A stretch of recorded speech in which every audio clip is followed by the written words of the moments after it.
Of course, Caitlin Clark's meetup with Taylor Swift sparked outrage from an ex-Fox guy who knew Taylor Swift, and Caitlin Clark's meetup at the Kansas City Chiefs playoff game would spark outrage.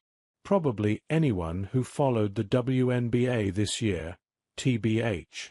On January 18th, the WNBA Rookie of the Year finally met Swift after attending multiple Eras tour concerts and linking up with Travis Kelce on the New Heights podcast. Her appearance in Swift's suite was a long time coming, with Clark loudly expressing her appreciation for the pop star since September 2023, around the same time Swift began dating the Kansas City Chiefs star tight end. Back in December, Clark revealed Swift personally invited her to attend a Chiefs game in her Time Athlete of the Year profile, a promise Swift made a reality on January 18, 2025. During the Chiefs' first playoff game against the Houston Texans, Swift and Clark were spotted in the same suite, even hugging when Kelce made a crucial touchdown. Their hangout really bothered former Fox Sports host Skip Bayless, who is currently being sued by a former Fox Sports hairstylist for sexual harassment and battery. According to Front Office Sports, Bayless has been accused of using his position to sexually harass women and offering the plaintiff $1.5 million to have sex with him. In a post on X.com, the 73-year-old wrote, "Wait, Caitlin Clark is up in the Arrowhead box with Taylor Swift? Caitlin, you don't need to be seen with her. You're bigger than she is. Just stay on your own path." Apparently, he was so enraged the post warranted all caps.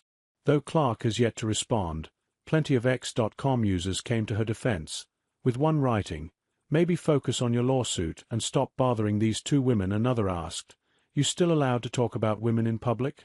Of course, this is not the first time Caitlin Clark has faced backlash for her proximity to Taylor Swift. Back in September, the basketball star came under fire for just liking the pop star's Instagram endorsement of Vice President Kamala Harris. At the time, Clark seemed unconcerned by the discourse, telling reporters she felt compelled to encourage people to register to vote, adding, "That's the biggest thing I can do with the platform that I have, and that's the same thing Taylor did." This is not even the first time Clark enraged a former Fox talking head. Recently, Clark drew Megyn Kelly's ire for acknowledging her white privilege in her interview with Time. "I want to say I've earned every single thing, but as a white person, there is privilege," she said at the time. "A lot of those players in the league that have been really good have been black players. This league has kind of been built on them. The more we can appreciate that, highlight that, talk about that, and then continue to have brands and companies invest in those players that have made this league incredible, I think it's very important.